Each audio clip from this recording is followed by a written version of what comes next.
Noureddine Gagne qui va venir après, directeur général de Gaïndé 2000 et membre de l'Observatoire du numérique du Sénégal. Monsieur Basile Niane aussi, qui fait partie de l'Observatoire du numérique, il va se présenter tout à l'heure quand il va rentrer. Monsieur Gueye Birahim, je vais le laisser se présenter après. Eva So, notre seule femme du jour, autour de ces hommes. Noumouti, qui représente CETIC, qui est un incubateur numérique ici au Sénégal. Donc, je vais laisser le soin à Noumouti de se présenter. Noumouti, vas-y. Si tu peux activer ta caméra. Alors, bonjour tout le monde. Heureux de vous retrouver. Je suis Noumouti Abdoulaye Gao. Je suis entrepreneur en même temps et responsable de l'accompagnement Senior Acceleration spécialiste à CETIC Dakar. J'ai rejoint l'équipe il n'y a pas longtemps et je suis heureux de partager le plateau avec mes autres collègues, dont Eva, que je salue au passage, que j'ai perdu de vue dans l'écosystème. Alors, j'espère que tout le monde est connecté et je pense aussi qu'on va faire un bon partage cet après-midi et je salue tous les autres intervenants. Merci à toi, Noumouti. Birahim de Sonatel, je te laisse te présenter. Excellent, bonjour, merci beaucoup. Donc, Birahim Gueye, je suis au niveau de Sonatel, je m'occupe de l'Innovation Lab. Donc, je travaille essentiellement sur les activités d'innovation interne et j'apporte aussi un soutien à l'écosystème externe via l'Orange Digital Center qu'on a installé au niveau de Dakar. Et donc, notre principale activité, c'est de mettre en rapport la créativité de l'écosystème externe avec la maturité de certains de nos collaborateurs. Voilà. Merci, Birahim. On va vous revenir tout à l'heure et vous aurez beaucoup à dire. Eva, qui est aussi membre de FESTIC. Oui, tout à fait. Merci Awa et bonjour à tous. Ravie d'être avec vous cet après-midi. Donc, je suis Eva Soébion, je dirige le mouvement i4Policy, qui est un mouvement de hub sur le continent.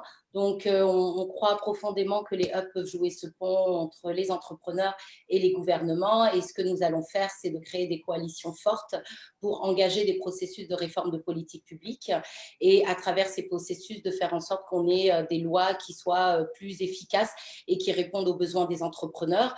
Ce qu'on fait également d'autre, c'est de bâtir des méthodologies, mais aussi de mettre à disposition des outils, donc des outils numériques pour faciliter l'engagement des communautés, des entrepreneurs et plus largement de la société civile. Merci Eva. Maturando. Donc, Basile est là. Basile, je vais te laisser te présenter. Oui, je suis là. Bonjour à tous. Bonjour. Moi, c'est Basile Niane. Je suis journaliste IT et directeur de Social Netlink. Donc ici, j'aurai deux choix.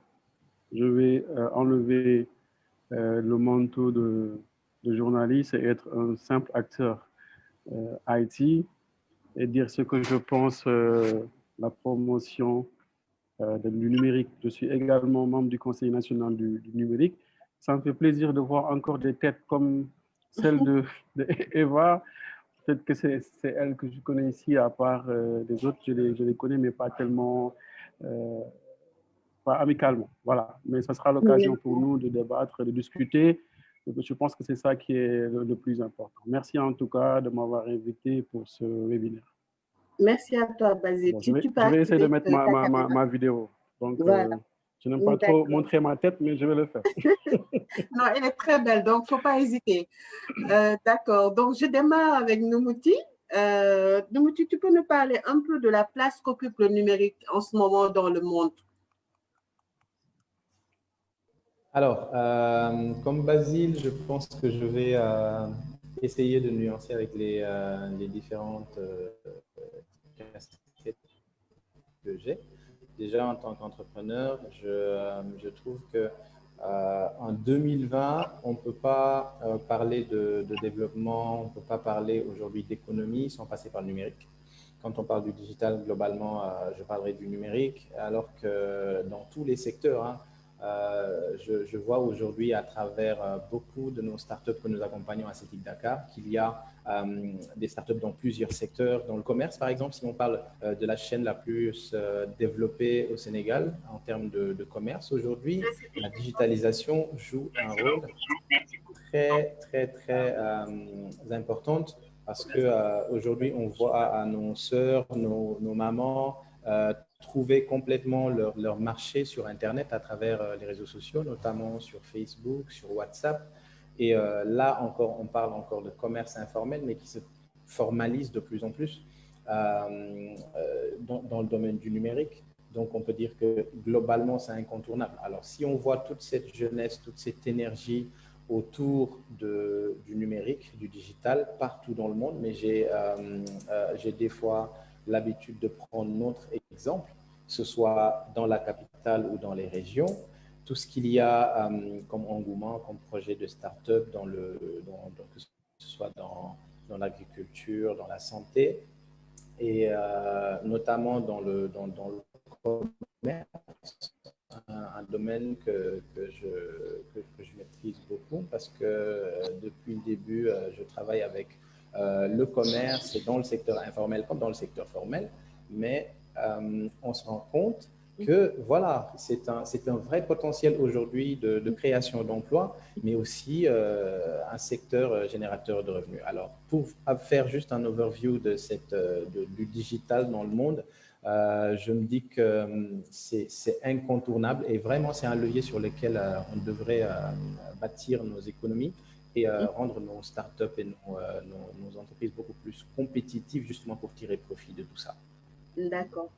Merci Noumouti. Donc, on peut dire que le numérique est incontournable un peu partout dans le monde. Personne ne peut y échapper. Donc, c'est inéluctable. Donc, Hassan, Birahim, qu'est-ce que tu peux y ajouter, s'il te plaît? Alors, merci bien. Je pense que y a rien à rajouter. Hein. Je pense que ce qu'il a dit était très clair. Maintenant, j'aime bien les superlatifs. Et je pense que pour moi, le monde d'aujourd'hui, c'est le numérique. C'est-à-dire, il n'y a pas de dissociation possible. Aujourd'hui, je pense qu'on peut difficilement, il est impossible de parler du monde d'aujourd'hui si on ne parle pas du numérique. Alors, vous allez me permettre peut-être de digresser un peu, parce que comme je l'ai dit, je m'occupe d'innovation, mais je suis développeur informatique. Donc, je pense que tous les développeurs de ma génération qui ont connu cette transition, qui ont commencé à développer dans les années 2000, etc., ont vécu cette frustration quand on parle du numérique aujourd'hui, alors que tout leur métier depuis des années, c'était de faire du numérique. Mais je pense qu'on en parle aujourd'hui parce que la seule chose qui existe et qui, je pense, concentre toutes les énergies, c'est le numérique. Maintenant, je préfère qu'on l'appelle digital, donc n'en déplaise à certains franco-français qui aiment bien utiliser le terme numérique. J'aime bien qu'on utilise le terme digital parce qu'il y a beaucoup de néologismes autour de ce terme, donc la digitalisation et autres, qui veut dire que tout ce que nous avons connu en tant qu'informaticien pendant des années à numériser des process et autres, est devenu le monde d'aujourd'hui. Aujourd'hui, on est dans un monde qui est un contexte digital. Donc, poser la question, est-ce qu'il y a une place ou autre? Je pense qu'il n'y a pas d'autre place que du numérique dans le monde d'aujourd'hui. Et toute autre place identifiée, et je suis vraiment dans le superlatif, est un monde d'hier. Si nous voulons vivre la génération d'aujourd'hui, il faudra faire avec, et j'ai envie de dire, et ça je vais mettre le challenge parce que j'aime bien, j'ai envie de dire, ne faire qu'avec le numérique. Penser sans numérique, que ce soit dans tous les métiers, dans le gouvernement, dans la santé, dans l'éducation, c'est penser le monde d'hier pour un futur différent. Voilà, c'est ce que je peux rajouter, c'est vraiment du superlatif. Il n'y a rien d'autre que le numérique dans ce que nous faisons aujourd'hui. On reviendra, je l'espère, sur l'aspect Covid, qui nous a montré avec ce tsunami de besoins que le numérique est vraiment présent et qu'il est un peu partout. Et si on n'est pas prêt, si je prends l'exemple des écoles pour nos enfants, etc., on sent nettement qu'on est dans un monde d'hier. Donc, parler de place du numérique, non. Aujourd'hui, je pense que le numérique est déjà présent. La rupture, elle est là. Ce n'est plus une transformation, c'est une disruption qu'il faudra vivre ou subir. D'accord. Merci, Birahim. Tu as tout à fait raison. Donc, on ne parlera pas de place, mais on va dire un peu. Je vais laisser à M. Diagne, il est là. Je vais laisser le soin de se présenter. Et ensuite, je vais lui poser une question qui va aller dans ton sens, alors. Monsieur Diagne, votre micro, s'il vous plaît. Voilà. Merci beaucoup, Eva. Bonjour à tous. Bonjour. Dans ce panel. Ibrahim Diagne, donc administrateur général de Gaindé 2000 et acteur de réalité du numérique à travers plusieurs initiatives, que ce soit dans l'éducation ou dans l'entrepreneuriat. Merci, M. Diagne. Comme le disait tout à l'heure Birahim, je vais reformuler ma question. Alors, ne plus parler de sa place dans le monde, mais plutôt, quand je dis sa place dans le monde actuel, c'est par rapport au pays, par rapport, avant de glisser au Sénégal, par rapport aux pays du monde, où en sommes-nous par rapport au numérique? Alors, c'est vrai que lorsqu'on parle de numérique aujourd'hui, on est dans une génération où on commence à se dire qu'on va dans un monde où l'intelligence artificielle et le big data sont des éléments qui vont porter la prochaine décennie du numérique, donc 2020-2030, et que ça va encore apporter plus de disruption, comme le disait tout à l'heure M. Gay. Hein. Là, on est à la troisième ou à la quatrième génération sur le plan international. De moins en moins, on pourra être un acteur si on n'est pas fort et grand, fort en termes de données et grand en termes de capacité de pouvoir agir sur un marché énorme. Donc, le grand défi de l'Afrique aujourd'hui, ce n'est plus de dire est-ce qu'on y est, est-ce qu'on n'y est pas, mais c'est de dire comment est-ce qu'on peut générer à l'intérieur de nos frontières des capacités qui auront la taille critique de pouvoir rivaliser à travers le monde. Pourquoi? Parce que nous sommes des consommateurs, après tout, les Africains. Et je vous donne le simple domaine de l'audiovisuel, avec aujourd'hui, j'allais dire, l'envahissement que nous avons avec des productions internationales, des plateformes internationales qui donnent accès à nos enfants aujourd'hui à des contenus qui ne sont pas des contenus qui viennent de chez nous. Certes, très intéressants, mais ça ne vient pas de chez nous. Mais imaginez-vous cette vitesse à laquelle ces technologies sont accessibles et les coûts qui sont très faibles pour avoir aujourd'hui accès à ces plateformes. Ça montre que si l'Afrique ne se construit pas une réalité numérique, l'Afrique risque d'être simplement un continent qui contient des populations qui consomment du digital à l'échelle internationale. Donc, c'est un enjeu à la fois politique, géostratégique, économique, technologique. C'est à tous les niveaux aujourd'hui. Et il est important que chacun, dans ce qui le concerne, essaie de jouer sa partition parce que, quelque part, l'avenir et le destin de l'Afrique se jouent dans ces mutations numériques. D'accord. Merci, M. Diagne. Donc, il faut créer carrément une réalité numérique, surtout nous, Africains, qui sommes consommateurs, comme vous le dites. Donc, Basile, de Social Netlink et je dirais aussi membre de l'Observatoire du numérique. Basile, tu peux ouvrir ton micro, s'il te plaît? Que peux-tu nous dire aussi de cet engouement numérique mondial, je dirais, dont aucune entreprise, aucune entité, même aucune personne ne peut échapper? Alors, moi, je vais rebondir sur la dernière phrase de M. Diagne, parce que c'est bien de l'entendre qu'il parle au moins de développement de tout ce qui est création de contenu, notamment les séries et autres. Ça me permet d'aborder le sujet et de parler de l'importance même de ces créations de contenu, parce que je pense que c'est ce que j'ai toujours voulu, et c'est ma mission en fait en tant que journaliste IT, quelqu'un qui est dans le domaine de la création de contenu, parce que le numérique également, ce n'est pas simplement une question de développement, mais c'est aussi voir ce que nous, en tant qu'Africains, nous sommes en train de créer et de mettre en place. Si on voit l'engouement aujourd'hui de toutes ces créations, si Diagne me parle de créations qui ne viennent pas de chez nous, c'est vrai, mais je suis souvent très heureux de voir que sur YouTube, par exemple, il y a des contenus africains qui sont typiquement pour les enfants. Récemment, avant de commencer le webinaire, j'ai fait quelques recherches pour voir un peu les contenus au niveau local, au niveau africain, qui peuvent intéresser vraiment les enfants. Et je vois qu'il y a le processus. Je ne dis pas qu'on a tout le contenu, mais c'est un processus, c'est un grand combat, parce que tout va tourner autour de ces données, quand on parle d'intelligence artificielle, tout ça. Donc l'Afrique a un défi à relever. Et moi, je n'irai pas, même pas parler de l'Afrique, mais ici, au niveau du Sénégal, ce qu'on est en train de faire depuis le début, où on a un grand document qui regroupe tout ce que le Sénégal doit faire pour aspirer à un Sénégal émergent, un mot que je n'aime pas trop, mais qui peut quand même nous faire espérer dans le domaine où on est. Je crois que le numérique, c'est ce melting pot que nous voyons ici entre vous, moi, Diagne et les gens qui participent à ces webinaires. Si chacun, dans son domaine bien défini, fait son travail, on peut aller de loin. Mais la question ici, c'est est-ce que nous sommes en train de faire ce qu'il est réellement? Parce que depuis des années, on parle de numérique, mais jusqu'à présent, moi personnellement, j'ai encore des doutes, même si beaucoup de choses ont été faites dans beaucoup de secteurs, il reste quand même ce qu'on appelle stopper un peu, voir, analyser, collecter, regarder ce qu'on a comme contenu et voir qu'est-ce qu'on peut faire pour aller de l'avant. Parce qu'on est un peu en retard par rapport aux autres, même si les ambitions sont là. Je crois que malgré tout le programme qui a été installé ou bien qui a été inauguré ou débuté par les autorités, par nous, par vous, par tout le monde, il y a encore beaucoup de choses à faire, notamment sur le plan stratégie Sénégal 2016-2025, qui dans 2 ans, on est en 2025 jusqu'à présent. Justement, Basile, en fait, voilà, c'est ça un peu. C'est ça un peu l'objet de ce webinaire. On ne va pas se prétendre aussi apporter toutes les solutions ou donner toutes les réponses, mais ce webinaire va nous permettre un peu de faire, je dirais, un petit bilan par rapport à cette stratégie 2025 de 2016 à maintenant. Donc, c'est la prochaine question hein, que j'ai posée à Eva. Eva, tu es toujours là? Je suis toujours là. Oui, Eva. Tu peux nous parler un peu de la stratégie numérique 2025?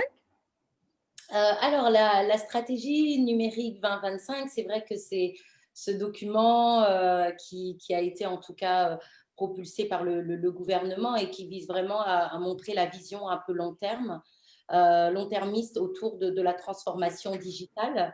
Et peut-être, si tu me permets rapidement, pour faire un point de redondance par rapport à ce qui a été dit et partager mon point de vue sur cette stratégie, c'est que pour moi, quand on parle de transformation digitale, on parle également de la manière dont l'information en elle-même, elle est traitée, elle est transférée et on en revient au final à l'individu.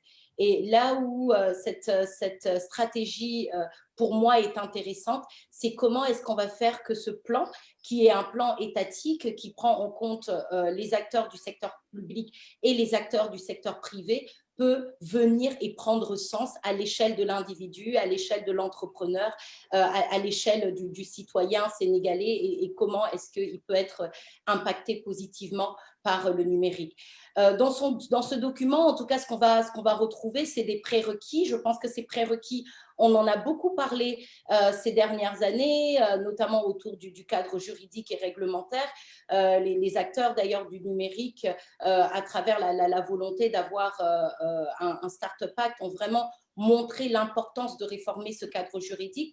On va parler aussi du capital humain, le capital humain qui revient donc à mon propos et au fait qu'il est central de comprendre comment est-ce qu'on inclut notre jeunesse dans les débats, comment est-ce qu'on la prépare, comment est-ce qu'on fait en sorte d'avoir un système éducatif qui soit en tout cas prêt à absorber cet impact du digital, mais qui fasse en sorte que chacun puisse créer de la valeur, que ce soit en termes de contenu, mais aussi pour les communautés avec lesquelles ils évoluent. Et on va parler bien entendu aussi de confiance numérique. Donc, M. Diagne a abordé un peu ce point avec notamment le point sur la souveraineté numérique. Maintenant, dans ce plan, on a plusieurs axes. Il y a un axe qui va être centré sur le citoyen. Donc, comment est-ce que vraiment on a une administration publique qui est connectée, qui permet en tout cas de faciliter les démarches pour le citoyen sénégalais. On a un autre axe qui va être vraiment centré sur l'écosystème numérique, l'écosystème digital en lui-même. Comment est-ce qu'on peut pousser les startups, en l'occurrence, faire en sorte vraiment que cet écosystème ait un rôle à jouer dans le développement de notre économie locale. Et on a un troisième axe qui est un axe aussi très important et qui prend beaucoup de sens en percevant le digital comme un outil. C'est comment est-ce que cette transformation va permettre de pousser des secteurs clés, donc que ce soit l'agriculture, par exemple, où on sait que beaucoup d'efforts ont été notamment mis en œuvre ces dernières années, et comment est-ce qu'on va avoir le digital qui va vraiment faire levier de croissance pour ce secteur d'activité. Donc voilà, pour donner en tout cas un aperçu global et ma compréhension de ce plan Sénégal numérique 2025. D'accord. Merci Eva pour cette petite leçon.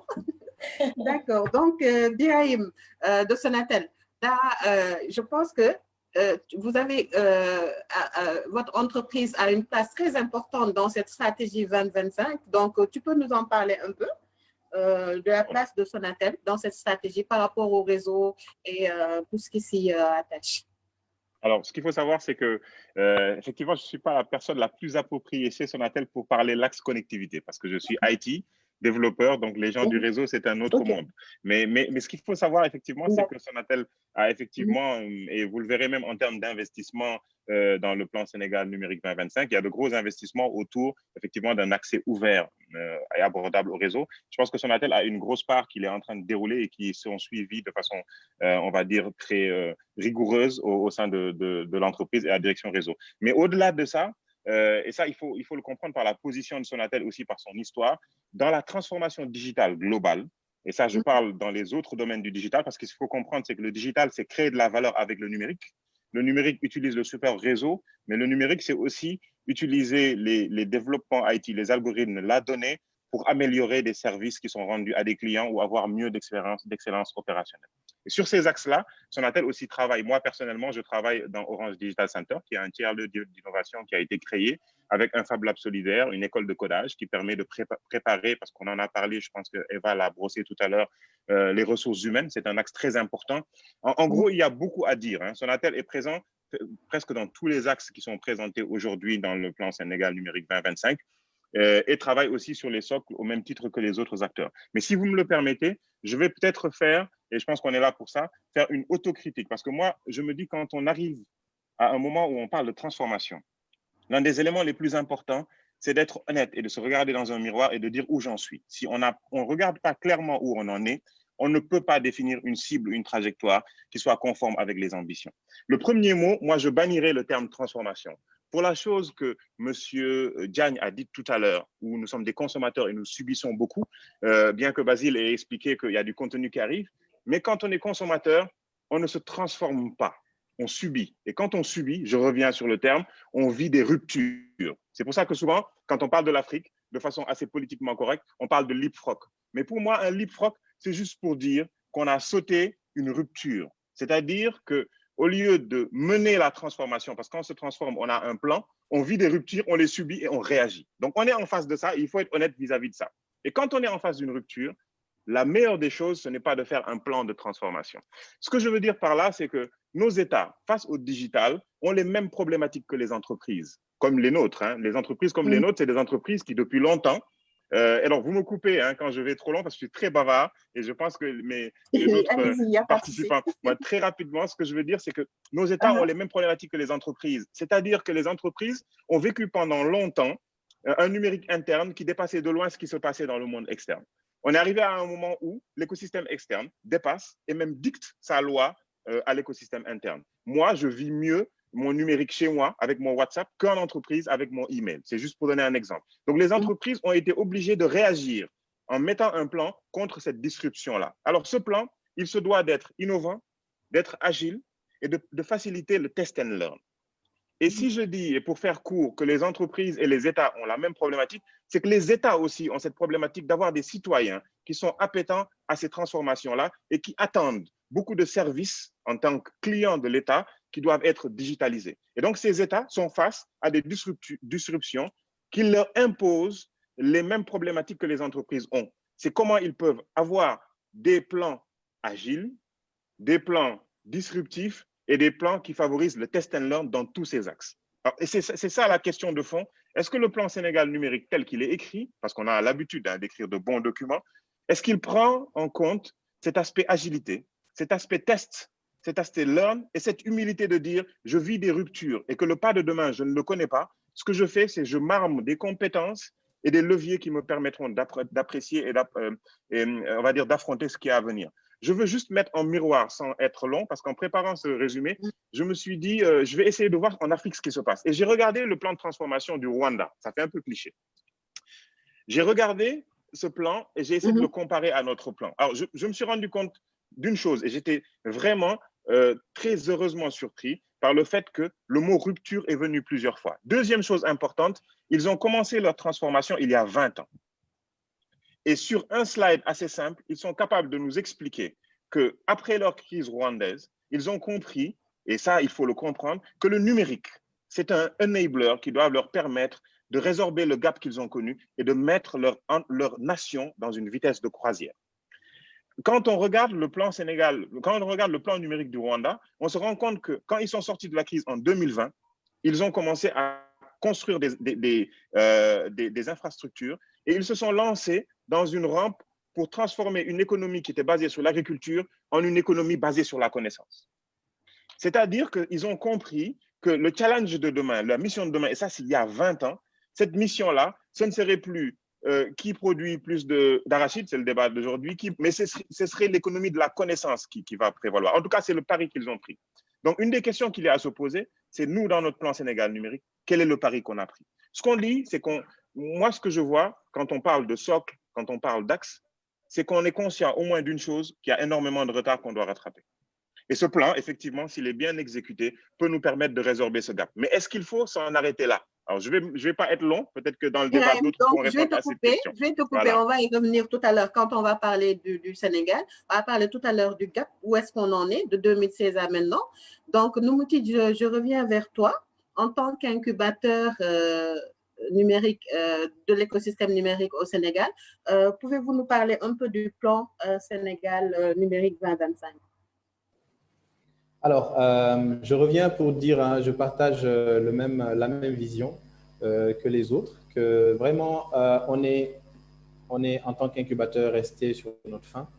Pourquoi? Parce qu'on parle beaucoup de l'intégration de tout un écosystème dans ce plan. Ça veut dire il y a la partie de l'infrastructure qui est encore là, il y a la partie de la redynamisation justement du secteur privé, etc. Mais pour moi, en fait, il reste encore cette intégration. Justement, heureusement, après, il y a tout un débat autour des collectivités, de l'association, des startups pour faire un bloc, justement, pour aller vers ça. Mais il y a cette partie intégration de la startup ou en tout cas des individualités ou quand même des entreprises du numérique dans ce plan-là. Alors, je m'explique. On a de grosses entreprises qui sont dans le digital au Sénégal, qui se portent quasiment bien. Mais en fait, on a derrière toute une énergie, tout un écosystème, toute une machine pour la création d'emplois dans le digital qui n'est pas vraiment, qui ne s'est pas approprié ce plan-là jusque-là. On parle de 20 à 25, on a déjà enclenché le programme d'une certaine manière parce qu'il y a déjà des projets qui sont en cours là-dedans. Mais je pense que l'écosystème entrepreneurial, en tout cas les startups que nous accompagnons, ne se sentent pas vraiment impliqués dans la mesure où on a des projets dans tous les sens, dans la santé, dans l'agriculture, je parle de e-santé bien sûr, et d'agriculture, etc., qui ne se sentent pas impliqués dans ce programme, dans le sens où si on parle aujourd'hui juste du fichier électronique, la digitalisation par exemple de l'état civil, on connaît des startups qui travaillent là-dessus. Si on parle du carnet médicalisé ou en tout cas du passeport médicalisé que chacun de nous devrait avoir, et ça, moi, je pense que ça fait même partie de notre vie au quotidien. Aujourd'hui, la population est prête justement à accueillir ces technologies, à accueillir ces solutions-là, mais on a une start-up, deux start-up, plusieurs start-up, bien sûr, il y en a qui sont dans l'ombre, qui travaillent dans ces solutions-là, mais qui ne sont pas mises en avant. Pourquoi? Parce qu'il n'y a pas d'assainissement, en fait. Cette cartographie pour dire, OK, on doit aller vers une digitalisation de l'état civil ou de l'agriculture, en tout cas sur la chaîne de valeur. Et on identifie, on dit, OK, il y a au moins une grande entreprise, il y a deux grandes entreprises, il y a 10 startups qui travaillent autour de ça, qui sont déjà en avant, qui ont déjà proposé des solutions, qui ont déjà des partenaires, mais qui n'arrivent pas à décoller. OK, donc ce que le programme, ou en tout cas la vision doit faire, c'est de fédérer justement ces forces vives-là. Et justement, c'est sur ce point-là que je dis qu'on est resté sur notre faim. Parce que jusque-là, il n'y a pas une initiative qui dit « stop, il faut qu'on s'organise ». Dans chaque secteur au Sénégal, on a des startups, on a des entreprises qui se sont identifiées, qui se sont positionnées. Alors, ce serait bien en fait de fédérer toute cette énergie-là et d'avoir, de pouvoir trouver des solutions assez, en tout cas, innovantes pour tirer cette énergie-là et en faire un bon plan pour justement la vision 2025. D'accord. Merci Noumouti. Concernant cette fédération-là, ces initiatives qu'il faudrait mettre en place pour un peu booster les choses, j'en reviens à M. Diagne, qui est aussi membre du Conseil du numérique au Sénégal et aussi DG de Gaïne 2000, qui évolue beaucoup dans ce domaine du numérique-là. Monsieur Diagne, donc, pouvez-vous nous parler un peu de cette stratégie et intégrer un peu les préoccupations de Birahim et de Noumouti? Oui, en fait, la stratégie Sénégal 2025, à un moment, je disais qu'elle devait être revisitée. Mais je pense que tout ce que nous a montré 2020 pourrait amener à questionner même les fondements de la pertinence de cette stratégie qui a été conçue au milieu des années, c'est vers 2015 ou 2016. Aujourd'hui, nous sommes dans un monde nouveau. C'est ma perception. Hein. Nous sommes dans un monde nouveau et la prochaine décennie est une décennie sur laquelle les leviers, en fait, sur lesquels les économies vont se battre sont des leviers nouveaux. Donc, de mon point de vue, la stratégie 2025, il faut la questionner. Il faut la questionner sur le principe de faut-il l'actualiser, faut-il refaire une stratégie? Parce qu'une stratégie, elle a une durée de vie et toujours, elle est conçue sur la base de fondation avec des informations qu'on a. Aujourd'hui, ce que nous savons en 2020, nous ne le savions pas en 2015, en 2014. Donc ça, c'est une première question. Je ne dis pas qu'il faut la remplacer, mais en tout cas, il faut la questionner. Il ne faut pas se dire qu'impérativement, elle doit être le cap. Alors, deuxième question, une fois qu'on a dit cela, c'est de dire les évolutions nous entraînent aujourd'hui. Ce n'est pas nous qui entraînons les évolutions. Ce qui se passe dans le monde, ce qui se passe dans le numérique, ce qui se passe dans les technologies, c'est ça qui nous entraîne. Nous avons des entreprises aujourd'hui qui sont interconnectées plus ou moins au niveau international. Nous avons des citoyens qui sont également plus ou moins interconnectés au niveau national. Donc, nous ne pouvons pas rester sur un terrain avec des certitudes et des piliers, en fait, qui restent limités à ce que nous observons autour de nous. Donc, je suis quand même convaincu que nous devons construire à l'échelle africaine. Je reviens toujours sur ça parce que nous avons construit une zone continentale de libre-échange. Et il faut se dire qu'en matière digitale, la taille des marchés est un enjeu. La taille des marchés est un enjeu. Ce n'est pas pour rien que les États-Unis et la Chine, sur beaucoup de domaines, dominent, en fait. C'est parce qu'également, il y a des tailles de marché qui peuvent permettre cela. Et donc, l'Afrique doit se donner une nouvelle conscience de comment est-ce qu'elle doit bâtir son avenir aujourd'hui à travers ce levier numérique. Je ne suis pas sûr qu'il y a une organisation qui prenne en compte cette dimension digitale à l'échelle continentale. Il y a bien entendu dans toutes les organisations un petit couloir digital ou numérique, mais à mon avis, c'est beaucoup plus stratégique que cela. Et donc, pour rester dans votre question par rapport à cette stratégie-là, le temps qu'on met en ne créant pas les articulations nécessaires, parce que c'est ce qu'il faut. On a un secteur privé, on a des compétences, on a des entrepreneurs, on a des financiers, on a un marché, si petit soit-il, on a des besoins. Mais c'est les articulations aujourd'hui qui n'existent pas ou qui existent insuffisamment. Parce que s'il y avait de bonnes articulations, il y aurait subitement un effet vertueux qui va générer de la valeur partagée pour tous les acteurs. Donc, il y a cette nécessité de piloter le digital parce que ça ne peut pas se mettre en place tout seul. Comme je dis, un enfant, lorsqu'il naît, il ne marche pas le lendemain. Il faut qu'il fasse son chemin, il faut qu'il soit encadré et ensuite il a son autonomie. Et peut-être que ce digital-là a besoin de cette caution à la fois des autorités publiques, mais également une grosse responsabilité des grandes entreprises comme Sonatel et d'autres grosses entreprises qui sont des donneurs d'ordre et qui peuvent infléchir Sénélec, par exemple, en décidant que ces factures pouvaient être payées de telle manière avec tel acteur. Ben, il a soit créé des emplois et des entreprises, soit il en a détruit. Une simple décision d'entreprise qui a une position aussi forte dans un territoire peut entraîner un effet vertueux ou un effet vicieux. Et donc, c'est le cas de toutes les grosses boîtes qui sont présentes sur le marché. Donc, voilà, ce n'est pas seulement une interpellation à l'endroit des pouvoirs publics, c'est une interpellation à l'endroit également des très grandes entreprises qui ont cette capacité d'entraîner un mouvement. D'accord. Merci, M. Diagne. Basile, je vais revenir à toi par rapport à à cette stratégie. On va commencer un peu à faire un peu le bilan de la stratégie de 2016 à maintenant. Ça fait 4 ans. Donc, que peux-tu nous dire par rapport à l'état où se trouve cette stratégie 2025 et que fait, par exemple, le Conseil du numérique par rapport à ça? Basile, tu es là?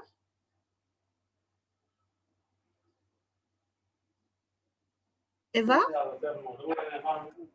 Oui, je suis là. J'ai une Ah, ok. petit problème de connexion là. Est-ce que vous m'entendez? Ah, d'accord. C'est Tu pourquoi peux je y n'ai pas aller ou je entendu reviens la vers toi? question. Et En fait, je si vous disais pouvez que répéter ça. par rapport à ce bilan, parce qu'on a commencé un peu à le faire, la stratégie a démarré, je dirais, a été mise en place depuis 2016. Maintenant, on est à 2020. Quel est le bilan que tu peux faire de cette stratégie? Déjà que tu es membre du Conseil du numérique, ça veut dire que vous êtes en plein dedans. Donc, que peux-tu nous dire de cela? Écoutez, lorsque j'ai lu la stratégie Sénégal 2025, j'avais retenu uniquement que 2 points, c'est-à-dire moi en tant qu'acteur, comment on peut faire la promotion de l'industrie culturelle et l'entrepreneuriat, des startups. C'était ça les 2 points qui m'intéressaient le plus. Parce qu'en fait, on est à un stade où on n'est plus à une rédaction de stratégie et s'en limiter là. Au Sénégal, nous avons les meilleures personnes, c'est-à-dire on a vraiment cette connaissance, le multipode de connaissances qui peut en quelque sorte rédiger, faire tout ce qu'on a à faire pour aller de l'avant. Mais le problème ne se situe pas là-bas. Le problème se situe au niveau de comment nous pouvons booster le secteur. C'est ça le problème. Les 2 choses que j'ai retenues au niveau de cette stratégie qui doit être revue, c'est ma position personnelle, hein, qui doit être revue, c'est en fait la promotion de la start-up, comme je l'ai dit tout à l'heure, et l'industrie culturelle. Pourquoi j'insiste dessus? Aujourd'hui, on va parler de beaucoup de données, on va parler d'industrie, on va parler de contenu. Et il n'y a pas mieux que l'industrie culturelle, qui est une nouvelle ère médiatique aujourd'hui. Des pays comme le Rwanda, comme l'a dit mon cher ami, qui a fait la comparaison entre le Sénégal et le Rwanda, c'est bien beau, oui, mais des pays de mettre en avant cette connaissance collective qui vient des technologies, mais c'est parti d'une simple industrie culturelle. Et aujourd'hui même, je suis sûr que derrière vous, quand vous faites le webinaire, il y a une chanson qui vient du Nigeria ou qui fait autre chose, qui vous fait danser. Donc, c'est assez important. J'aimerais que les gens puissent un peu faire un focus sur cette industrie culturelle. Ça nous permet aujourd'hui de réaliser qu'on peut faire des programmes de numérisation, des programmes de monétisation des contenus, parce que l'industrie cinématographique renforce en même temps les productions et les séries que nous voyons ici. Donc, et si on fait une analyse un peu du secteur de cette industrie-là, on voit que le gaming a une place très importante dans le secteur. Et aujourd'hui, Mais les Basile, jeunes avant de parler développeurs font beaucoup de d'industrie choses. culturelle et autres, Oui. Basile, ici au Sénégal, déjà, nous sommes dans un pays sous-développé, dans un premier plan. Dans un autre plan, là, on a des petites et moyennes entreprises qui sont très importantes dans notre tissu économique. De l'autre côté aussi, Eva a parlé tout à l'heure de l'individuel qui est très important, de l'humain, dans cette stratégie numérique-là qu'on doit mettre en avant. Mais on voit que dans notre pays, il y a un gap numérique énorme par rapport à ceux qui sont dans le milieu rural et ceux qui sont au niveau des villes. Donc, déjà, comment peut-on promouvoir le numérique dans des zones où il n'y a même pas d'infrastructures adaptées et autres? Donc, il faut penser aussi à ces gens et à ces petites entreprises qui ne veulent pas se lancer, qui sont frileuses. Oui, vous savez, c'est une chaîne, et une chaîne est composée de maillons. Et à chaque fois, s'il y a des maillons qui manquent, cette chaîne-là ne va pas marcher.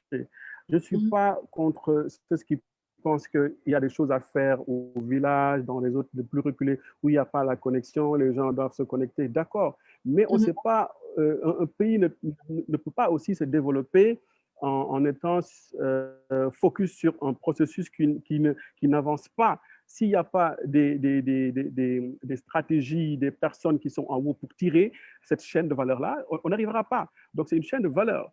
Et moi, je vois dans ce sens-là, mais chacun d'entre nous, on a des acteurs. La Sonatel, qui est aujourd'hui là pour participer à ce webinaire, a des choses à faire pour ce qui est la connectivité, etc.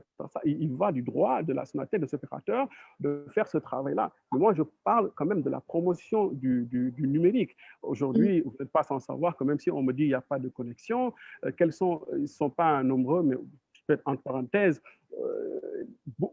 même si on n'a pas la connexion Internet partout dans le pays, mais la façon d'utiliser Internet a complètement changé. C'est ça, en fait, qu'on doit mettre en avant. Si je vois une maman qui m'appelle pour me dire que j'ai besoin d'un smartphone et je n'ai pas la connexion, il faut que tu m'achètes une connexion. Il y a de 5 ans, je n'ai jamais pensé à ce phénomène-là. Il faut aussi qu'on soit optimiste à un certain moment pour savoir que si on reste là à se lamenter, c'est le mot, à se lamenter tout le temps en disant oui, il y a des gens qui n'ont pas de connexion, c'est vrai, il y a ce gap numérique qui existe ici, mais le gap rime avec aussi la propagation du numérique, des aspects qui sont déjà en cours. Sinon, pas besoin de mettre une stratégie. Une stratégie, ça permet de voir ce qui ne marche pas. On essaye de réparer et de voir aussi ce qui marche et d'essayer de développer. Alors, l'industrie culturelle dont je parle, même si dans des zones, les gens n'ont pas de connexion Internet, faites le calcul. Moi, j'ai essayé de faire un peu la comparaison entre des vidéos. Hein. Les gens nous disent qu'il n'y a pas une très bonne connexion, mais si vous regardez une série qui parle de karma ou bien des choses, etc., en une journée, en une semaine, tu peux voir une série qui fait 1 million de vues. OK. Si vous faites le calcul, au Nigeria, même les Sénégalais regardent beaucoup plus de vidéos que les Nigériens. Ça, c'est juste des exemples parmi tant d'autres qui prouvent qu'aujourd'hui, je ne suis pas contre le fait de dire qu'il y a ce gap numérique, mais il faut aussi aller de l'avant, voir ce qui existe et de faire plus. La technologie avance, la façon d'utiliser la technologie change. Nous, par exemple, le problème qu'on a est que le Nigérien ou bien le Camerounais, la façon dont ils utilisent Internet, ce n'est pas la même chose. On a nos principes, on a nos conceptions. Moi, je ne suis pas d'accord. Quelqu'un qui se lève pour me dire oui, on n'a pas. C'est juste un exemple, hein, mais ce n'est pas quelque chose qu'on peut prendre en compte. Mais souvent, ça me fait marrer de voir quelqu'un qui me dit oui, je n'ai pas de connexion et pourtant, il a un smartphone qui coûte cher et qui a une connexion et il pense que tout rime autour d'une application, WhatsApp, Twitter, etc. et qui ne pense pas en fait à comment prendre ces petites astuces-là pour entrer dans le monde de la promotion du numérique en faisant, par exemple, de petits commerces. Les gens font du commerce à travers WhatsApp, en faisant des voix. Donc, ce sont ces petits exemples que les gens ne prêtent pas trop attention, qui, pour moi, vont en fait exploser et parler de ce leapfrog-là qui est développé au niveau de l'Afrique. Voilà. D'accord. Merci, Basile. Eva, je reviens vers toi. Là, on a parlé de gap, hein, de gap du numérique. Et on voit que, même pas seulement au Sénégal, mais un peu partout dans le monde, on voit qu'il y a un gap entre les hommes et les femmes. Il y a 52% d'hommes qui sont plus numérisés que les femmes. Donc il y a 48% d'hommes. Donc, dans le gap général, je dirais, qu'en est-il, par exemple, ici au Sénégal, du gap numérique et comment les femmes arrivent-elles à réabsorber ce gap-là et quelles sont les solutions par rapport à ce programme numérique 2025? Merci beaucoup, Awa. Et si tu me permets, avant de répondre sur la question, peut-être de réagir très, très rapidement. Moi, je pense que c'est déjà très positif qu'on ait une stratégie. Maintenant, il y a 3 points qui me semblent importants à prendre en compte. Le premier, c'est que c'est vraiment celle, et je pense que M. Gay en a parlé, de l'itération. Une stratégie, ça ne veut pas dire qu'elle est définitive. Quand on établit une stratégie en entreprise, cette stratégie, elle est évolutive. en fonction des compétences, en fonction de la performance, en fonction des tendances aussi du marché, des réalités du marché. Donc, je pense que notre stratégie numérique, elle doit être évolutive et ça, donc, ça veut dire qu'il y a aujourd'hui, je pense, des possibilités de pouvoir continuer à l'améliorer et d'être donc dans une amélioration constante de cette stratégie. Le deuxième point, c'est peut-être quelque chose qu'on ne fait pas assez, c'est cette partie monitoring et évaluation. Quand on regarde d'ailleurs l'écosystème digital, c'est un écosystème qui a accueilli énormément d'investissements, c'est un écosystème qui a accueilli énormément de programmes et on a tendance à dire qu'on a encore très peu de champions. Donc, je pense qu'il y a une vraie nécessité de se dire comment est-ce qu'on peut mettre en place dans une certaine mesure une évaluation de tout ce qui est fait en termes d'efforts pour pouvoir analyser ce qui a marché, ce qui a moins marché et en ce sens-là, réadapter la stratégie qui est mise en place. Et le troisième point qui va arriver à la question qui a été adressée notamment à Basile ou à la question que tu me poses, c'est l'inclusion. Comment est-ce qu'on s'assure que la stratégie qui a été en place a été également écrite dans une démarche assez inclusive pour prendre en compte les femmes, pour prendre en compte les communautés rurales, pour faire en sorte que certains secteurs soient vraiment des secteurs prioritaires, mais qui peuvent faire levier, en l'occurrence, pour la jeunesse, comme Basile parlait notamment des industries créatives, Monsieur Diagne parlait au début de la création de contenu. Quand on va aller sur ces schémas-là, on va se dire, on a le moyen peut-être à travers la stratégie de promouvoir donc du contenu local et de faire en sorte que ce contenu vienne en complément pour pousser des axes de la stratégie, que ce soit sur l'éducation avec des contenus en langue locale pour éduquer les enfants dans certaines zones, que ce soit également sur l'appropriation par rapport à des services de santé, par rapport à l'accès à du crédit, donc à diverses choses. Donc je pense quand même qu'il y a déjà un socle qui est pour moi positif, le fait de rassembler les acteurs et de faire en sorte qu'on définisse quels sont ces actes prioritaires et ensuite d'être vraiment dans une démarche itérative où on va améliorer et on va tenir compte de ce que chacun en fait va apprendre, de ce que les entreprises peuvent amener pour consolider cette stratégie. Maintenant, pour aller sur l'aspect des femmes, ce que j'aime beaucoup rappeler, c'est que déjà le continent africain, c'est le continent de l'entrepreneuriat féminin. On est sur un continent qui compte à peu près 27% d'entrepreneurs, quand sur le monde, on est à peu près à 10%. Donc, c'est déjà très positif. Et je pense que c'est presque culturel que les femmes soient entrepreneurs. Aujourd'hui, il est vrai qu'elles ont un gap pour avoir accès à cette digitalisation. Je pense d'ailleurs, si je ne me trompe pas sur les chiffres et en référence à un des rapports qui avait été produit par Berger, c'était qu'il y avait près de 27% des hommes qui étaient plus connectés que les femmes. Je pense que ça passe en fait par différents points qu'il faut adapter. Le premier, c'est de se dire comment est-ce qu'on fait en sorte de donner aux femmes davantage d'opportunités pour pouvoir partager leurs difficultés, pour pouvoir comprendre aussi quels sont les marchés qui s'offrent à elles et comment est-ce que le digital va venir pousser ces marchés. Quand on va parler de digitalisation, on va souvent parler d'outils.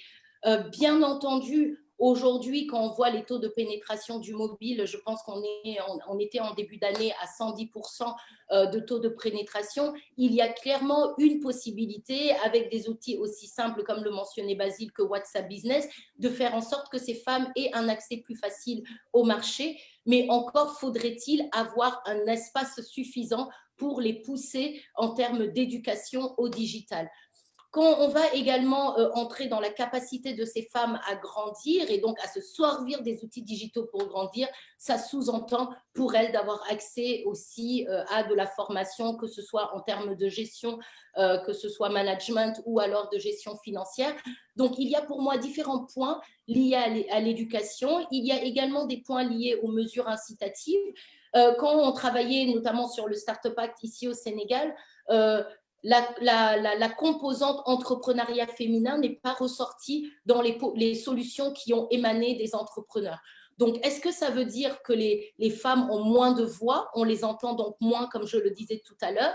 Parce que quand je le prends, par exemple, en comparaison au processus qu'on a mené en RDC, il était inévitable d'avoir une composante et des mesures incitatives spécifiques pour les femmes. C'est des choses qu'on va retrouver, par exemple, au Rwanda, avec l'accès à la terre, où elles sont vraiment privilégiées et ça leur facilite derrière l'accès au financement. Ici, les femmes qui vont avoir accès notamment au financement, ça va être essentiellement via des offres de microcrédit. Donc, comment faire en sorte que les banques s'engagent à pouvoir avoir des portefeuilles de femmes? Donc, ça passe pour moi par tout un système de réflexion où on va offrir davantage de visibilité, où on va faciliter l'accès à la formation et où on va bien entendu faire en sorte d'avoir un traitement pour les entreprises menées par les femmes, de sorte à faire en sorte que ces entreprises grandissent plus spécifiquement. Maintenant, personnellement, je pense qu'il n'est pas toujours à notre avantage de penser l'entrepreneuriat féminin en CEO. Les femmes évoluent dans des marchés où il y a aussi des hommes. Donc, c'est plutôt comment est-ce qu'on peut influencer des ponts entre les entreprises créées par des hommes et celles créées par des femmes, favoriser que, par exemple, les clubs, parce que les hommes ont beaucoup une approche de club où ils vont se soutenir, où ils vont échanger, où ils vont grandir ensemble. Comment est-ce qu'on peut faire que les femmes soient beaucoup plus présentes dans ces clubs-là et qu'on favorise vraiment un partage d'expérience, un partage de savoir, de connaissances entre voilà, les hommes et les femmes. Et le dernier point qui me semble aussi très important quand on va parler notamment des femmes et des femmes connectées, c'est justement la place du rural et ça passe pour moi par la création de contenu en langue locale parce que ces femmes-là, c'est vraiment des guerrières en zone rurale, elles travaillent pour elles-mêmes, pour leur famille, mais beaucoup pour la communauté. Donc, il y a clairement une place à devoir leur créer dans la définition même d'une stratégie de digitalisation qui pourrait s'étendre aux collectivités locales. Donc, voilà un peu pour brosser différents points qui me semblent importants. Merci Eva pour là c'est très clair et les femmes qui te suivent vont être très contentes. Tu as pris en charge leur préoccupation. J'en reviens à Birahim. Donc Birahim, là je vais te laisser faire le point. Hein. J'ai posé la question à Eva en préoccupation qu'elle doit sortir tout à l'heure vers 16h. Donc là on parlait tout à l'heure de gap numérique. Et là, la préoccupation principale ici, c'est les petites et moyennes entreprises. Oui. Elles représentent, si on s'en tient au sondage, parfois on nous dit qu'elles représentent 97% et même jusqu'à 98% du tissu économique sénégalais. Et d'habitude, quand on parle de numérique dans ces entreprises ou de digital, comme tu aimes l'utiliser, donc quand une entreprise a un site Internet, elle se dit qu'elle est dans le numérique, qu'elle est dans la transformation digitale ou dans la disruption, comme tu disais tout à l'heure. Voilà, donc le gap là qu'on a par rapport aux entreprises occidentales ou même à l'Occident en général, où en sommes-nous, comment on le réabsorbe, voilà ma question. Oui. Alors, c'est assez vaste. Hein. Moi, ce que je voudrais rapidement, si vous le permettez, c'est faire un petit crochet sur un axe très important qui va me permettre de retomber sur votre question. C'est finalement le soutien qu'on peut apporter à cet écosystème digital qui existe au Sénégal. Ce qu'il faut savoir, ce que j'ai dit tout à l'heure, c'est que bon, le plan Sénégal numérique 2025, c'était un bon plan bien écrit comme on a l'habitude de le faire, mais on sait qu'il y a des adaptations à faire pour être plus agile, plus disruptif, etc. Si je prends le cadre que je connais un peu mieux Sonatel, parce que je travaille dans les activités de Sonatel sur le support à l'écosystème, etc. Sonatel, dans le plan Sénégal numérique 2025, par exemple, il était cantonné à un accès ouvert, l'axe accès ouvert, abordable du réseau, etc. Donc, là, on parle de 4G, on va bientôt parler de 5G, on parle de fibre, etc. On peut faire cette réunion parce qu'il y a quand même du boulot qui a été fait par Sonatel et ses concurrents. Mais ce que je veux dire par là, et que là, j'appelle toutes les grandes entreprises, comme M. Diagne l'a dit, à faire la même chose, c'est qu'on ne s'est pas limité à ça. Et j'en viens à votre question. On a fait un focus sur comment, au-delà de ce qu'on nous a cantonné, comment on peut être le partenaire privilégié de cette transformation digitale pour nos partenaires, c'est-à-dire nos différents clients et autres, mais aussi pour tout l'écosystème, l'État, etc. Ce qu'il faut savoir, et je vais en profiter pour rebondir sur ce que Basile a dit tout à l'heure, parce que j'ai vu qu'il a prêché pour sa paroisse, il a parlé de contenu. Oui. Alors, moi, il y a une paroisse qui me tient à cœur chez nous au niveau de Sonatel, c'est l'éducation. Vous avez peut-être vu qu'on a lancé Sonatel Academy, on a un ODC. J'aime bien ce que le Rwanda a lancé comme message fort en disant « Nous voulons passer vers une économie de connaissances ». Moi, je pense que le digital, c'est l'opportunité de se mettre en avant par sa connaissance et de briller. Pourquoi je dis ça? Tout à l'heure, M. Diagne a expliqué l'aspect taille en disant qu'il était important que les pays africains puissent se réunir pour faire quelque chose. Ce qu'il ne faut pas oublier, c'est que le digital a ouvert une des portes qui n'étaient pas ouvertes avant, c'est une concurrence asymétrique. Je prends l'exemple des entreprises que je connais. Les grandes entreprises n'avaient peur que les grandes entreprises. Aujourd'hui, les grandes entreprises ont peur de toutes les petites et moyennes entreprises, start-up qui existent. Les gros États ont peur aussi des petits États. C'est-à-dire un petit État comme le Sénégal, s'il parvient à avoir une matière grise concentrée, et je pense que c'est le pari du Rwanda, c'est le pari de beaucoup de pays asiatiques plus petits que la Chine, etc., s'il parvient à avoir cette masse critique, il peut faire peur, comme les startups font peur aux grandes entreprises, peut faire peur aux grands États. Maintenant, pour ne pas être long et rentrer dans votre question, comment les PME peuvent tirer profit de ce digital? Moi, je pense que pour tirer profit du digital, il faut d'abord le comprendre. Il faut comprendre que le digital, au-delà de termes numériques, pourquoi je veux utiliser le digital? C'est parce qu'il est fort. C'est un terme qui montre qu'on est plus dans un contexte que dans une technologie. Le contexte, c'est quoi? C'est un contexte qui est dominé par les réseaux sociaux, par le mobile, par le cloud, par les contenus, par les IoT, demain par les voitures connectées, etc. Et dans ce contexte-là, ce qu'on appelle digital, c'est comment je peux en tirer de la valeur. Donc, la question de toutes les entreprises, qui doit être la question de toutes les PME, c'est comment est-ce que je peux tirer de la valeur qui existe dans mon business. Whatever, si je fais de l'agriculture, si je vends du bazin, comment est-ce que le digital peut être un enabler pour me permettre de booster. Et ça, on voit clairement, et le Covid l'a montré, parce que c'était une question de vie ou de mort. Je pense que le Covid a été un tsunami de besoins qui a permis de mettre à la face du monde les possibilités enabling que le digital offre. Donc, le digital pour les PME, et ça, j'invite toutes les PME, à réfléchir, non pas je dois être connecté parce que ça fait fun, etc., mais avoir une logique valeur, parce que c'est ça qui compte aujourd'hui. Aujourd'hui, avoir un site web, avoir un site e-commerce, est-ce que je dois vendre en ligne? Est-ce que je dois utiliser le canal WhatsApp? Quelle est la valeur que j'ai? Et toutes les entreprises doivent être orientées comme ça. Et le dernier point, si vous me le permettez, c'est que nos écosystèmes sont petits. Alors là, je vais interpeller peut-être l'État. L'État a un rôle important à jouer dans nos écosystèmes. L'État est le premier enabler de la transformation digitale. Et je pense qu'ils l'ont compris. Comme je disais tout à l'heure, le digital, c'est un contexte. Plus le contexte est enrichi par des gens qui comprennent le digital, plus on peut tirer de la valeur. Le premier qui peut tirer tous les citoyens à comprendre et avoir un niveau de base digital qui nous permet de créer une assiette de valeur intéressante, c'est l'État. Comment?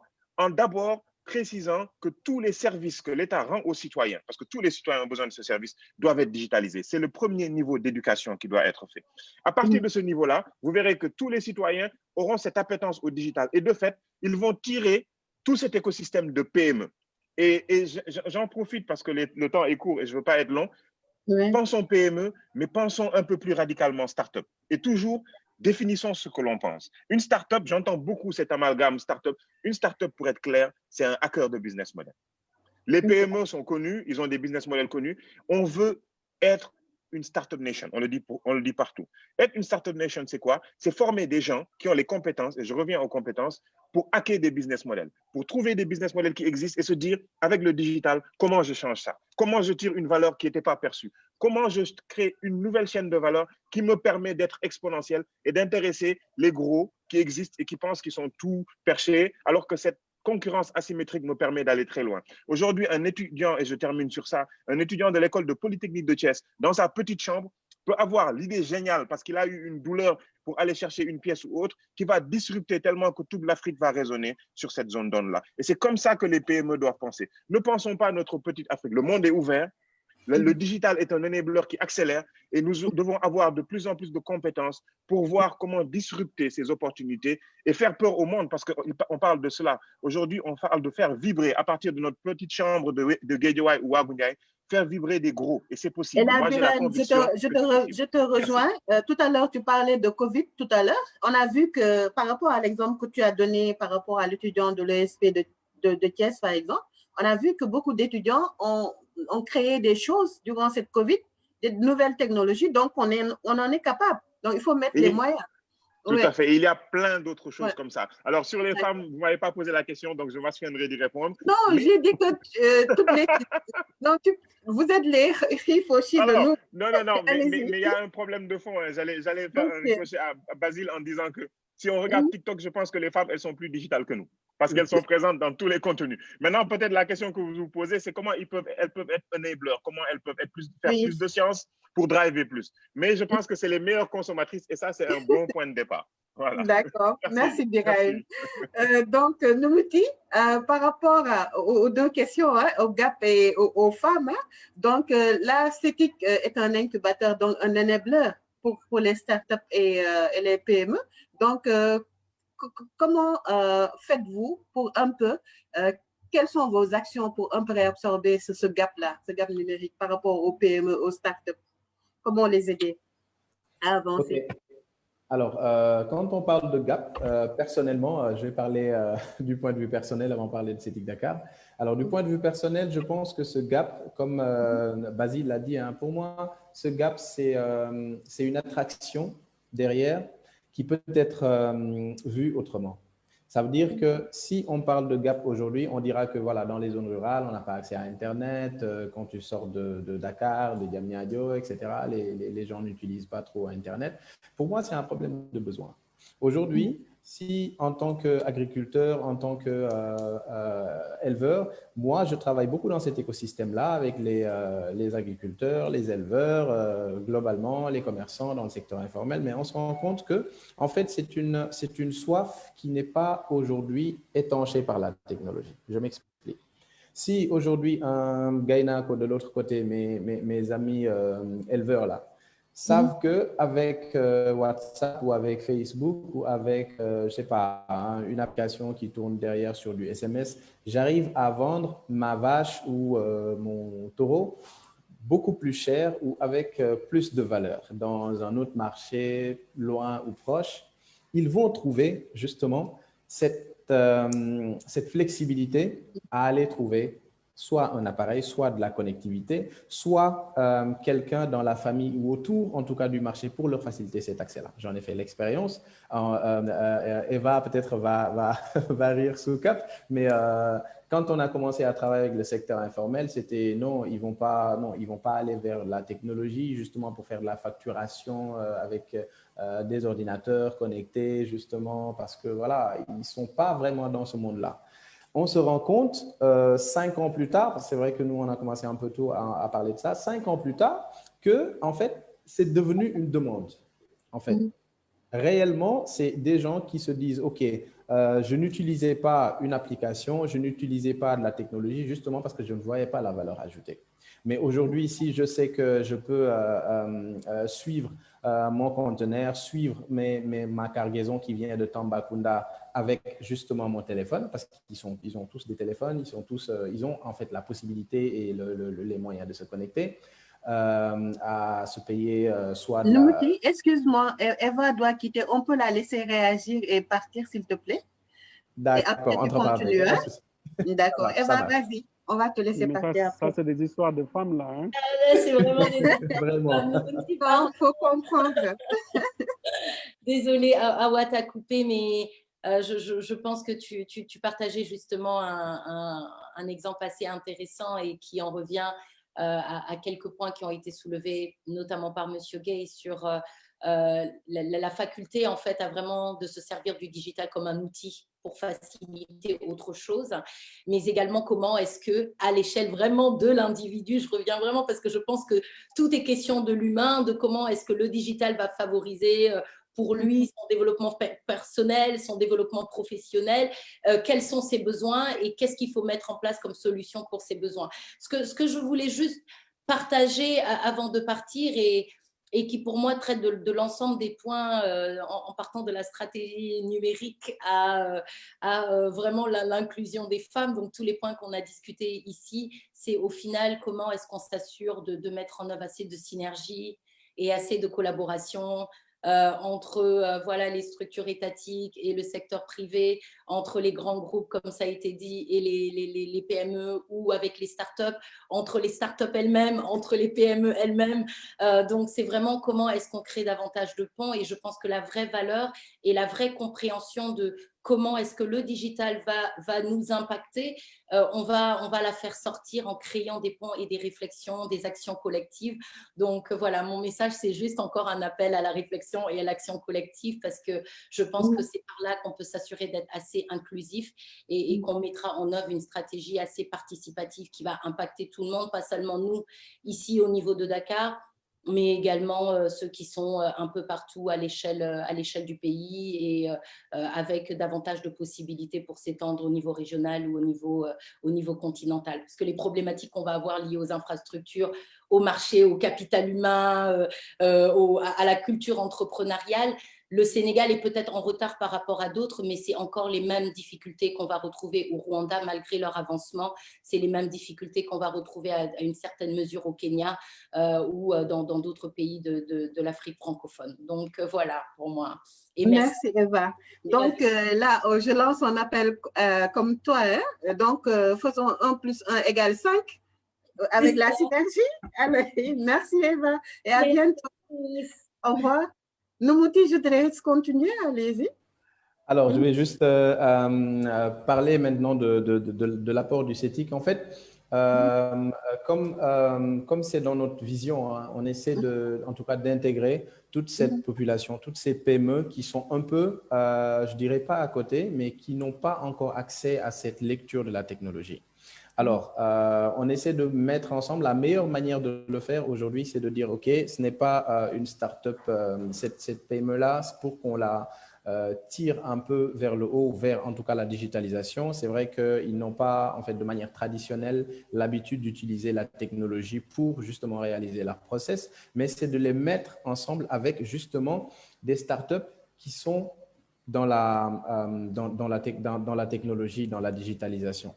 Alors, comment le faire? C'est plusieurs mécanismes à mettre en place. Aujourd'hui, si on veut aller dans l'entreprise traditionnelle et complètement tout transformer, ça devient quelque peu compliqué et c'est des process en général lourds à accompagner. Alors, ce qu'on fait, c'est on fait un matching entre les startups justement et les PME qui sont en tout cas dans l'ère qui n'ont pas une culture de digitalisation assez solide, de manière à ce que l'une des entreprises contamine l'autre et on trouve des synergies, des joint ventures qui sont profitables à toutes les deux, dans la mesure où transformer l'entreprise traditionnelle en une entreprise voilà, agile, digitale, etc., ça peut prendre du temps, mais tous les process digitalisés, ça peut créer de la valeur pour les startups qui sont ici ou dans d'autres incubateurs. Okay. Alors, à CETIC Dakar, c'est ça notre approche, en tout cas pour aider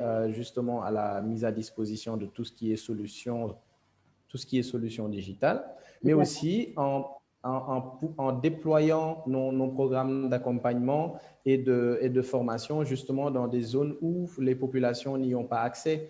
On va démarrer bientôt un programme avec ISOP, l'organisme international qui soutient un peu à l'Internet. En allant vers des zones comme Ziguinchor, on sera à Ziguinchor, on sera à Thiès, à Saint-Louis, mais surtout dans les zones rurales, dans l'Ignay. Et en tout cas, à 2021, on va dérouler un programme comme ça qui va permettre de créer non seulement des startups digitales dans ces zones-là, mais aussi de donner un peu goût à l'utilisation de la technologie dans les PME classiques et en tout cas dans la création d'emplois. D'accord. Merci, Noumouti. Monsieur Diagne? Je vous en prie. Vous êtes là, Monsieur Diagne? Oui, Monsieur Diagne. Par rapport à la question de ce gap du numérique, je vois que Gaïndé 2000 est aussi un incubateur et vous faites partie aussi du Conseil national du numérique. Et il y a bientôt le forum du numérique qui est le 26 et le 27 novembre. Donc, on voit qu'il y a des initiatives qui sont prises un peu partout, que ce soit au niveau étatique, individuel, au niveau des grandes entreprises, comme le disait tout à l'heure Birahim avec la Sonatel. Donc, où en est-on avec ce gap de numérique et comment le réabsorber? Et vous pouvez donner l'expérience de Gaïndé 2000 si vous voulez. Merci. Donc, nous, on s'est aventuré dans l'incubation pour susciter une forme réaction des entreprises du secteur privé qui avaient l'occasion de tisser autour d'elles, autour de leurs activités, un réseau ou un tissu de start-up qui peuvent apporter de la valeur ajoutée et profiter en même temps des méthodes de travail de l'entreprise. Donc, on a commencé ça depuis 2015 en organisant le challenge Gaindé Entreprendre. On faisait un concours au niveau de toutes les universités et écoles d'enseignement supérieur d'ingénieurs. Et le meilleur projet entrepreneurial était pris en incubation de 12 mois à l'intérieur de Gaindé. Et donc, cette incubation avait pour rôle, d'une part, de les familiariser avec nos méthodes de travail, donc de leur apporter une accélération dans la professionnalisation, et d'autre part, de sous-traiter avec ces entreprises des besoins que nous pouvons avoir en matière de solutions qu'elles mettent à notre disposition. Donc, cette année, bien sûr, il n'y a pas eu l'édition 2020, mais le but, c'était de donner l'exemple et de créer un réseau d'entreprises qui ferait comme nous, de sorte à ce que les jeunes qui sortent des universités trouvent à la périphérie des entreprises une opportunité de se développer. Donc, on ne parlait même pas de financement ou d'entrepreneuriat, c'était simplement d'être à la périphérie des entreprises et de pouvoir capter des opportunités. Donc, voilà. Quand vous dites à la périphérie des entreprises, vous pensez à quoi? À la sous-traitance, par exemple, vous avez une entreprise qui est dans le bâtiment et qui a besoin d'une plateforme pour gérer la sous-traitance. Toute entreprise dans son activité, théoriquement, a besoin de services digitaux périphériques. Donc, l'idée, c'est que ces services digitaux périphériques, ou parfois centraux, quand c'est des entreprises dont c'est le cœur de métier, puissent profiter à des jeunes finissants qui ont des compétences pour pouvoir le faire. Donc, ça, c'est un peu comment nous avions envisagé cette démarche-là. Maintenant, lorsque vous parlez de gap qu'il y a, en fait, de gap numérique qu'il pourrait y avoir, à mon avis, c'est un travail d'alignement. C'est naturel aujourd'hui. C'est-à-dire, les entreprises, les organisations évoluent avec le contexte de la compétition qu'elles ont autour d'elles. Une entreprise bancaire sénégalaise va évoluer en fonction de l'environnement compétitif des autres banques au Sénégal et pas de ce qui se passe au Japon ou en Chine. Par contre, si une banque veut être disruptive, elle pourrait aujourd'hui directement aller sur des modèles qui ne sont pas des modèles traditionnels et prendre le risque ou l'opportunité demain d'être un acteur qui va disrupter. J'adore la formulation de M. Gay lorsqu'il dit qu'une startup, en fait, c'est un hacker de business model. Ça, c'est très bien dit. Et j'aurai désormais ma formule pour donner la définition. C'est vrai. Donc, comme je dis, ici, on vous demande c'est quoi le moteur de l'animation numérique du Sénégal. En tout cas, moi, je n'arriverai pas à donner de réponse. Donc, il n'y a pas un moteur, il y a une somme de pièces qui tournent entre elles de façon indépendante. Et finalement, ça peut ralentir un peu cette croissance numérique. La stratégie aurait dû l'être, mais elle n'est pas d'abord animée, d'une part, et d'autre part, elle n'est pas forcément appropriée. Aujourd'hui, vous prenez un jeune qui sort de l'école et qui veut entreprendre dans le digital. Si vous lui dites c'est quoi la stratégie SN25, il aura du mal. Peut-être même qu'il ignorera que cette stratégie existe. Et si elle sait qu'elle existe, il aura du mal à savoir de quoi il s'agit. Maintenant, j'aime bien l'axe de Basile. Là, je réponds en désordre, mais parce que je sais que je n'aurai pas un autre temps de parole. J'en profite pour également donner un point de vue. C'est essentiel la notion de contenu qu'il a abordée. Mais il faut même qu'on soit même stratégique, je pense, parce que, vous savez, c'est une question aussi culturelle. C'est-à-dire le modèle de société que nous voulons aujourd'hui pour l'Afrique ou pour le Sénégal, c'est un modèle de société qui ne pourra se construire que s'il y a une parfaite interrelation entre l'industrie, j'allais dire, des médias, de la culture, et en même temps, ce qu'on veut, c'est quoi le projet de société. Et là également, il y a forcément, je pense, un gap. Si vous demandez à un Sénégalais c'est quoi le projet de société du Sénégal, il y a peu de chances qu'il sache vous répondre parce que ce n'est pas écrit, ce n'est pas dit, ce n'est pas partagé. Et donc, je pense que des acteurs comme Basile Niane ont un grand rôle à jouer parce que c'est ça en fait. Quand les territoires ne sont pas occupés, les personnes qui ont la compétence de pouvoir tirer dans ce sens-là doivent le faire. Hein. Donc, vraiment, je l'encourage. C'est une personne très active dans le digital et connue de tout le monde, bien sûr. Et voilà une place à prendre et j'espère qu'il la prendra bien et qu'il ne manquera pas de compagnons qui vont l'accompagner dans ce chemin. Merci. D'accord. Merci, M. Diagne. Donc, vous en revenez aussi à l'inclusion de tout le monde. Donc, il faudrait penser, je dirais, aux langues locales, comment faire pour que cette stratégie 2025 soit traduite. Il faut communiquer, hein. C'est ça le nerf de la guerre. Il faut communiquer avec les gens, que les gens sachent, et c'est comme cela qu'on va faire naître des hackers de business, comme disait l'autre. Donc, Basile, j'en reviens à toi. Là, on a parlé de gap, on a parlé de femmes, et toi, qu'en dis-tu? Et là, on va terminer après avec vos derniers mots.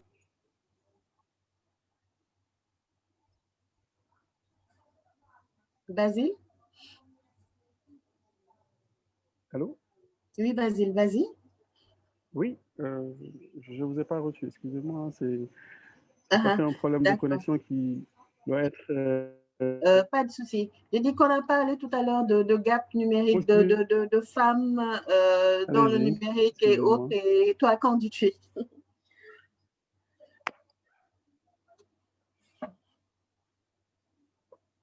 C'est bon?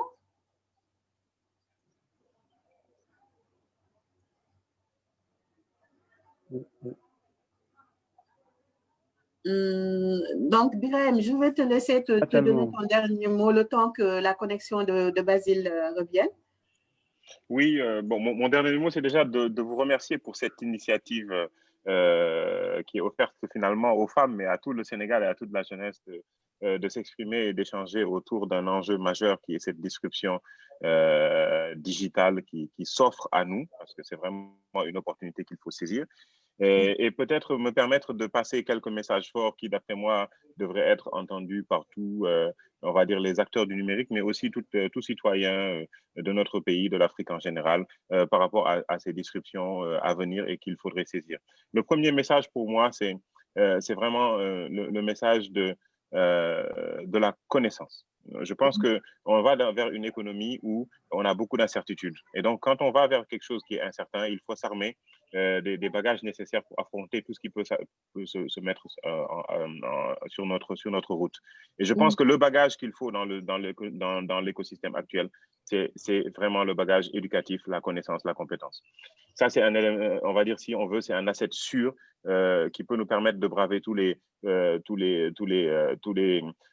ce qui dressera sur notre voie par rapport à cette transformation-là. Le deuxième message fort que je voudrais lancer, et ça, je vais le lancer à l'endroit de toutes les femmes. J'espère qu'elles seront contentes pour ce message. Je n'ai pas l'habitude de lancer ces messages-là parce que je pense qu'on a beaucoup d'autres choses à faire. Mais je pense que, en gros, on est face à quelque chose de très important. Comme je l'ai dit tout à l'heure, le numérique est un enabler. Donc, un enabler, c'est quelque chose qu'on va dire accélère, mais on ne peut pas accélérer quelque chose qui est nul. La chance qu'on a, c'est que culturellement, nos femmes ont une place très importante.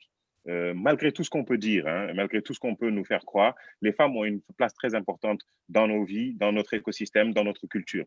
La question fondamentale qu'il faut se poser, c'est aller au-delà de tout ce qu'on essaie du périmètre dans lequel on essaie de les cantonner, qui est un périmètre de loisirs, et essayer d'utiliser cette place prédominante et utiliser, comme je l'ai dit toujours, comprendre le digital pour tirer la valeur et essayer de booster ce qu'ils font à une échelle non numérique vers une échelle numérique. Et ça passe par aller vers les compétences, comprendre et saisir les opportunités qui sont autour de ça.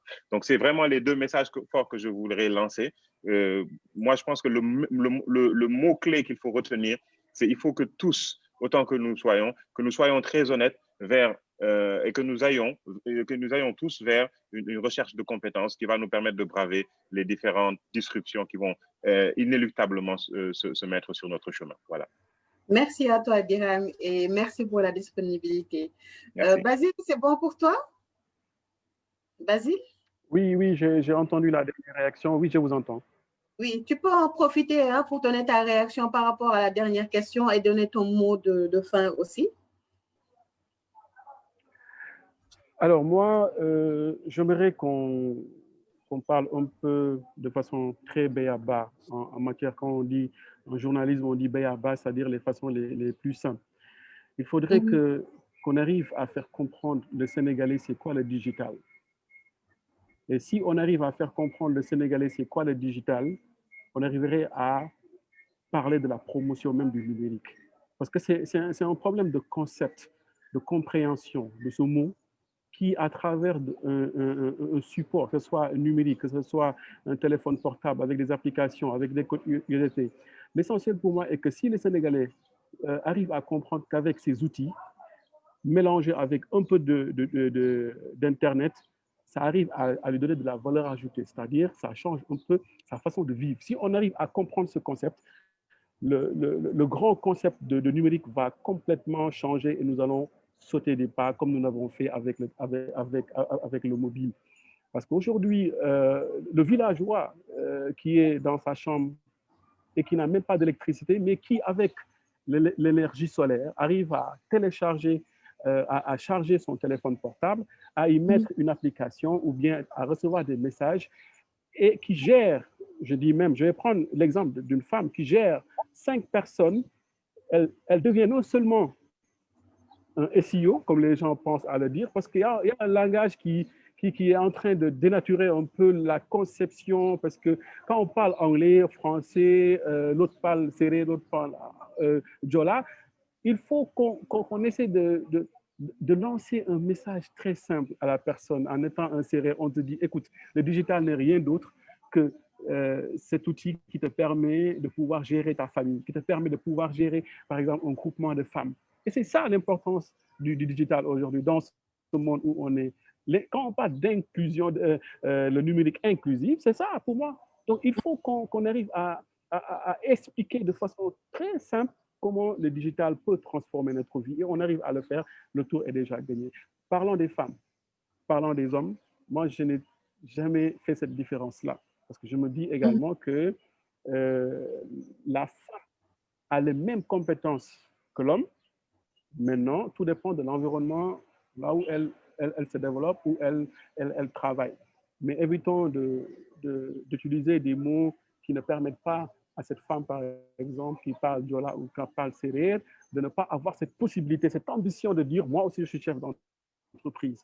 C'est quoi un SEO? C'est quoi un directeur? Ce n'est rien d'autre qu'une personne qui gère un groupe de personnes. Si on part de là, c'est un problème de conceptualisation. Si on arrive à faire de façon terre à terre, à expliquer les Sénégalais, parce que la façon dont le numérique se développe dans chaque pays n'est pas la même chose. Chacun avec sa stratégie, chacun avec sa façon de développer le numérique. Et moi, je le pense, au Sénégal, on va sortir des étapes le jour où on va comprendre au fur et à mesure, dans les coins les plus reculés au Sénégal, que si on explique de façon terre à terre le digital, comment ça marche, les femmes entrepreneurs, les hommes entrepreneurs, même le petit berger, l'autre qui a parlé de Gainako, ça arrive. Si un individu arrive à savoir que si on lui donne un téléphone portable, avec ce téléphone portable, même s'il n'a pas Internet, il a la possibilité de vendre un bœuf ou vendre un mouton, mais ma chère, cette personne-là sera la première à dire oui, moi je veux ça et je veux ça. Et c'est comme ça qu'on va arriver à sortir des étapes. Et l'autre message, c'est un message qui va vers l'État. L'État, parce que tout ce qu'on fait, c'est l'État qui est derrière. Il faut encore et encore qu'on parle aux jeunes, qu'on parle de l'entrepreneuriat. J'insiste dessus. Ce mot est assez fort. On le prononce souvent, mais c'est un mot assez fort. On parle beaucoup d'entrepreneuriat. Aujourd'hui, il faut que l'État du Sénégal puisse voir comment on peut booster ce système d'entrepreneuriat. Parce que l'infrastructure est là, tout ce qu'on a pour développer le numérique est là. On a des gens très intelligents. On a vraiment un Sénégal avec des connaissances extraordinaires. Il suffit simplement de sortir d'ici, de comprendre que nous ne sommes pas un petit pays, même si on n'est pas nombreux, pour savoir que le numérique est une chance pour nous et ce sera toujours une chance. Et je pense qu'avec tout ce qu'on a dit aujourd'hui, si l'État y met son pied ou bien met sa main, on arrivera à aller de l'avant. Merci beaucoup. Merci à toi, Basile. Merci pour ta disponibilité aussi. Noumouti, ton dernier mot? Noumouti? Il n'est pas parti vendre sa vache ou c'est vrai qu'il ne va pas de Gaël encore là? C'est possible, hein? Monsieur Gaël? Oui, Noumouti, tu es là. Ton dernier mot, s'il te plaît.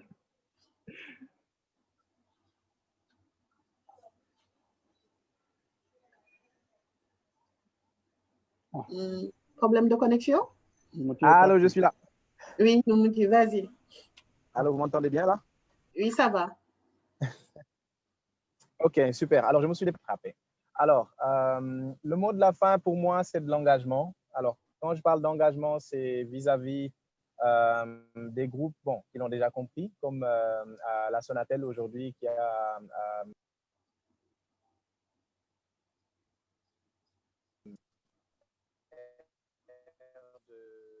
comment est-ce qu'on engage la jeunesse, comment est-ce qu'on engage la population dans cette On ne t'entend pas du tout. Je trouve que c'est déjà bien, mais... Allô, allô. Oui, maintenant c'est bon. Je suis de retour. OK. Mhm. Alors, je parlais d'engagement. Alors, je disais que on a de la chance de voir qu'il y a des groupes en fait qui ont compris qu'il y a une stratégie pour engager la jeunesse et les PME à participer à cette stratégie de digitalisation qui est en fait la mise en place d'académies, de formation et d'engagement un peu à la promotion de tout ce qui est outils de digitalisation. Aussi, l'engagement, comme on le disait tout à l'heure, ça veut dire de ne pas dénaturer les termes pour dire que voilà, ceux qui sont dans l'ère de la digitalisation, ben, ils sont complètement en vogue et les autres qui ne sont pas dedans, ils sont out. Il ne s'agit pas de faire ça, il s'agit justement de les engager à participer à ce processus de digitalisation-là et de démontrer en fait qu'il est possible de rendre nos PME beaucoup plus agiles, beaucoup plus dynamiques et beaucoup plus rentables, pour dire comme ça, beaucoup plus attractifs en termes de valeur, justement en les propulsant dans cette dynamique de digitalisation. Moi, je suis pour le militantisme dans l'évolution de la start-up. Une start-up, ce n'est pas juste deux étudiants qui forment leur boîte, etc. On peut trouver une start-up voilà, chez mes amis, comme on a l'habitude de me taquiner avec mes bœufs là.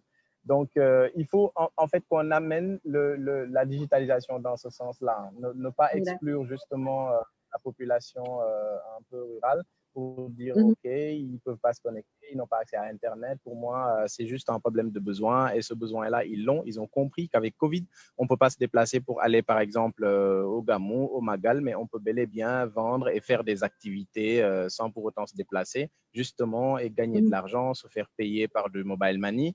Et pour ça, je pense qu'il y a des mécanismes qu'il faut mettre en place, des initiatives, et je pense qu'on est tous engagés, aussi bien société civile, incubateurs, entreprises et aussi l'État, bien entendu.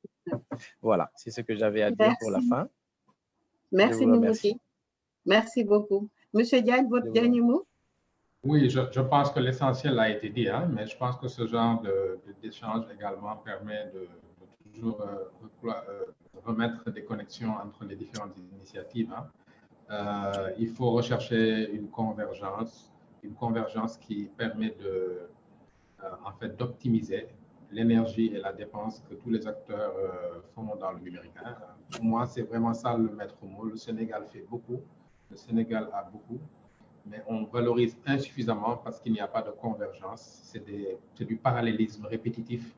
Et il n'y a pas plus épuisant que le parallélisme répétitif. Donc, convergence, convergence, convergence. Merci. D'accord. Merci à vous aussi, Monsieur Diagne. Merci pour votre disponibilité. Et donc, là, on est au terme de notre jotaay du jour. Et là, je vous renouvelle mes remerciements à vous tous, à tous les intervenants, ceux qui sont déjà partis, comme Eva et autres. Et je vous dis que ça fait partie aussi des axes de Festic, de faire de la transformation numérique, je dirais disruption comme Birahim. Donc, et là, pour le mois prochain, en décembre, on va clôturer avec le plaidoyer pour les femmes. Et là, on va inciter les femmes à faire du numérique dans le business et non dans les loisirs. Merci à vous et au mois prochain. Au revoir. Au revoir à tous. Au revoir tout le monde. Au revoir.